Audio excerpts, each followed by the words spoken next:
Michael sat down heavily, his brow furrowed. Clara stood with her arms crossed, impatience written all over her face. I sat across from them, my hands folded tight in my lap. The fire popped, shadows danced on the walls, and the air between us was so sharp it could have been cut with a knife. "Go ahead," Mr. Harry said calmly, sliding the envelope closer to my son. "Open it." Michael hesitated, his fingers resting on the flap. He looked at me, maybe hoping I would stop him, maybe hoping I would spare him.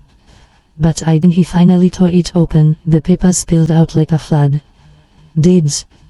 Receipts. My brother's land sale contract. The final payment note stamped paid in full from 30 years ago. All the proof that this house, every brick, every nail, every board, was mine. "This," Michael whispered, his eyes wide. He flipped through the pages, his voice breaking. "Mother, how?" I thought. I leaned forward, my voice firm but soft. "You thought what, Michael? That your father did it all? That life just handed this roof to you? No, child.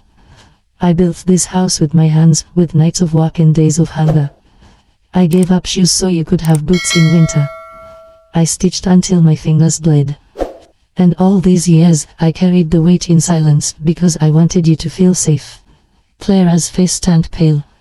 She reached for the papers, but Mr. Harris's hand came down firmly over them.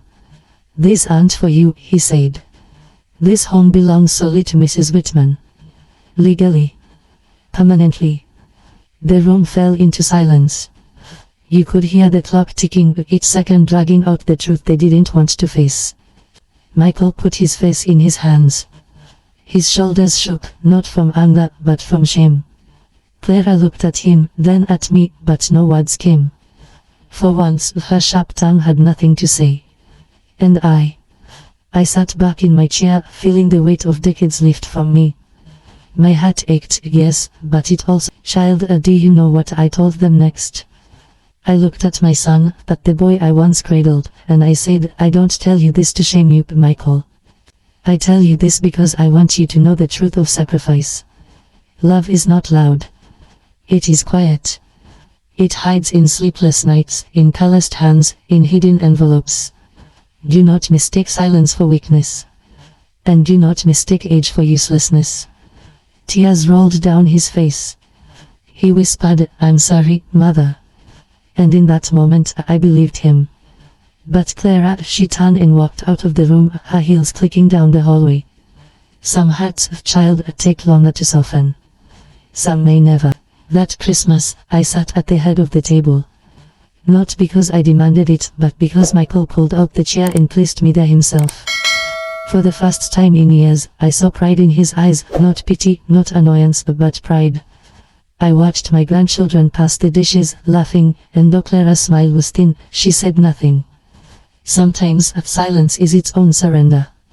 Now, child, as I sit here with you tonight, the fire glowing low and your small hand resting on mine, I want you to remember this lesson above all. Never let anyone tell you that your worth is gone. Never let them measure you by what you can no longer do. A life lived in sacrifice, in love, in quiet survival, that life has more power than greed, more truth than lies. I was called a burden. I was nearly cast aside. But in the end, it was my strength, quiet, steady, unshaken, that held this family together. And one day, when you are older and the world tries to tell you otherwise, I want you to remember your grandmother's story. Remember that even the softest voices can carry the loudest truths. Because, child, love never retires. And neither does dignity.